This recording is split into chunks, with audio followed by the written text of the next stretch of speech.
fiidiyogan waxaad uga bogan doontaa inaad wax badan ka fahanto samboorka iyo sida ugu saxsan ee loo daaweeyo samboorka. السلام عليكم ورحمة الله وبركاته. كسو دوادا جنالك الدكتور أحمد يوسف كتخصصي عذرات الجود يناف مرينكا أما عذرات كبع فيره. هدي جنالك كو عصوبتها فضلا سبسكرايب ده سيادنا على ساعة مر والبفضلا ريح جنب لالك.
maanta waxaa ka hadli doonaa daaweynta samboorka. fiidiyogan waxaad uga bogan doontaa inaad wax badan ka fahanto samboorka iyo sida ugu saxsan ee loo daaweeyo samboorka. samboorka ama allergic rhinitis waa caabuq ku dhaca sanka, badanaa waxaa keena nooc ka mid ah xasaasiyadda. 10% ilaa 30% dadka ku nool dunida waxa ay qabaan cudurkan samboorka ah, sida ay qormo ku cadeysay American Academy of Allergy, Asthma and Immunology. xasaasiyadda samboorka waxay jirka ka soo gali kartaa sanka ayadoo hawo wasaqaysan la socoto ama busta aadka u faraha badan. badanaa falcelinta jirka marka ay sanka xasaasiyadda soo gasho ma dhib badno, laakiin waxaa jira xaaladaha qaar ama nooc ka mid ah xasaasiyadda in ay dhibaato badan sanka ay ku abuureyso. taasna waxay keenaysaa in sanka gudihiisa uu bararo diif aad u fara badanna la soo saaro, kadibna waxaa xirmaya tubooyinka qanjirada ilinta, taasoo sababaysa in indhaha biyo badan ay keenaan ama ay ka imaadaan ilin badan. sidoo kale waxaa xirmaya tubooyinka dhagaha aado, waxaana qofka markaas uu dareemayaa cuncun aad u fara badan ee dhanka dhagaha ah. sidoo kale xasaasiyadda waxay kicinaysaa neerfayaasha sanka, sidaas darteedna waxaa ku dhalanaya qofka markaas inuu hindhiso aad u fara badan uu sameeyo ama aad u hindhiso. sidoo kale qofka wuu caburmayaa maadaama uu sanka gudihiisa uu aad u bararsan yahay, waxaana markaas qofka ku adkaanaysa inuu si fudud u neefsado.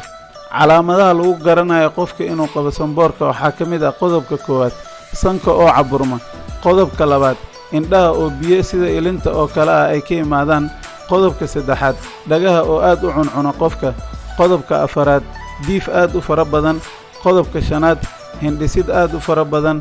qodobka lixaad, dhuunta oo aad u cuncunta. iyo qodobka ugu dambeeya oo ah neefta oo ku adkaato qofka.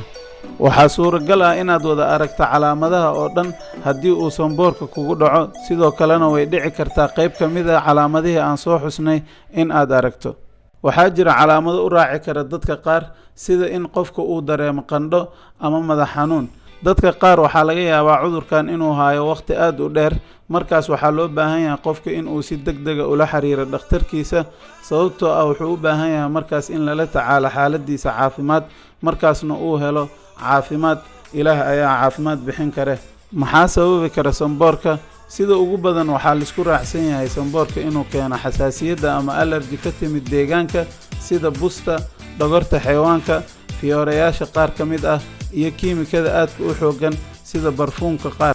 noocyada xasaasiyadda samboorka waxaa loo kala qaadaa 2 nooc. xasaasiyadda nooca koowaad waa xasaasiyad la arko xilliyada qaar, waxayna u badan tahay waqtiga doogga uu aadka u soo baxayo ama fiyoorayaasha waqtiga ay aadka u soo baxayaan, waxaana loo yaqaanaa seasonal allergy. nooca labaad ee xasaasiyadda waqti gaara ma lahan oo qofka waxay ku dhici kartaa sanadka waqti walba oo ka mid ay ku dhici kartaa.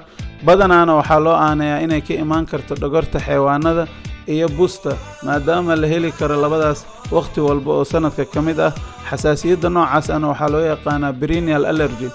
waxyaabaha xaaladda qofka samboorka qaba halis gelin kara waxaa ka mid ah in uu horay u qabay neef ama naqas, ama cudurka loo yaqaano asmada, inuu sigaar aad u cabo qofka, inuu ku nool yahay meel aad u qabow, inuu ku nool yahay meel aad u huur badan ama hawadeeda ay xiran tahay, ama dhulka hoostiisa oo kale meel ah inuu ka shaqeeyo qofka.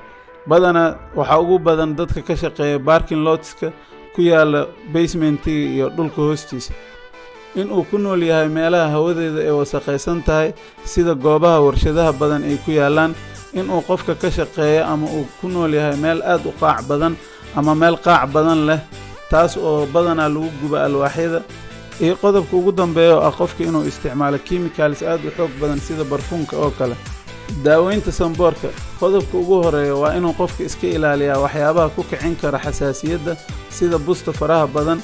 qodobka labaad, haddii ay shaqadiisa tahay qofka ama uu huraynin inuu si joogto ah u tago meel ay busteeda aad u fara badan tahay ama markaas allergy qofka ay ku kicinayso, wuxuu u baahan yahay qofka inuu isticmaalo face mask ama afdabool. qodobka saddexaad, wuxuu u baahan yahay qofka inuu mar walba la xiriiro dhakhtarkiisa si uu u siiyo talooyin iyo daawooyin dejinaya caburka iyo bararka sanka. qodobka afaraad, sidoo kale qofka wuxuu u baahan yahay in sanka iyo indhaha looga buufiyo daawo xasaasiyadda yareynayso, waxaana siin kara dhakhtarkiisa. sidaas darteed wuxuu u baahan yahay qofka mar walba uu arko sanboor ama xasaasiyad inuu markaas dhakhtarkiisa si degdega uu la xiriiro. qodobka shanaad ee ugu dambeeya,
laakiin haddii mar la isku daayo complicationadeeda aad ay u dhib badan yihiin.